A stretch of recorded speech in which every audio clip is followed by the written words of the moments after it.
is John Howard. I'm a hospitality consultant here in Gogarty.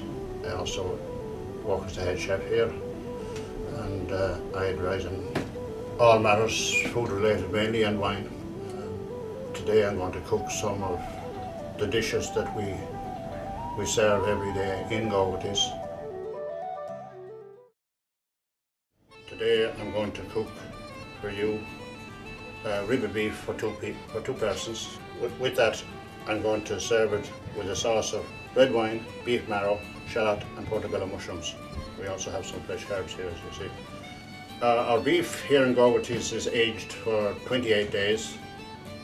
It's dry aged for 28 days, and again, traceability is very, very important. So this is a dish that still is very famous and very popular in France. It's called côte de bœuf à la moelle. You know, cooked rib of beef with marrow and red wine. You should never put salt in meat. It draws out the juices, you know.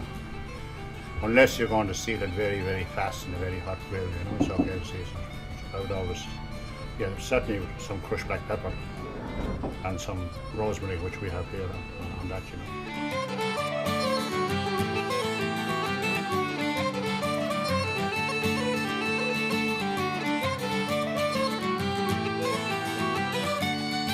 Now we're going to make our sauce.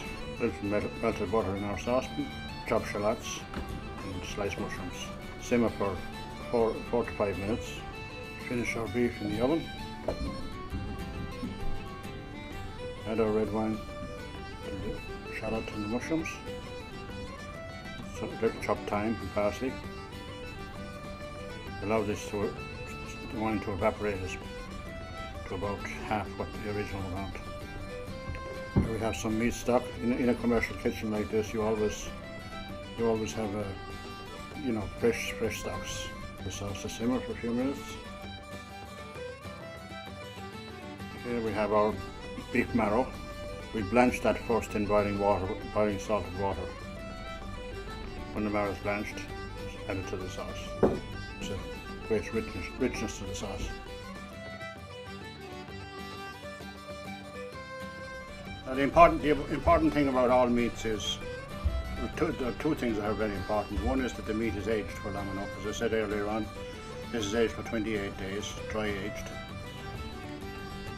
It needs that length of time. And also the other very important thing is when you cook the meat, you must allow it to rest, you know, for at least 5 to 10 minutes. Let the meat relax. It's amazing the difference that would make. As I said earlier on, you could use Guinness to give it an Irish twist. Now, if you do use Guinness, I would suggest putting a teaspoon of sugar with it, because you have that bitterness in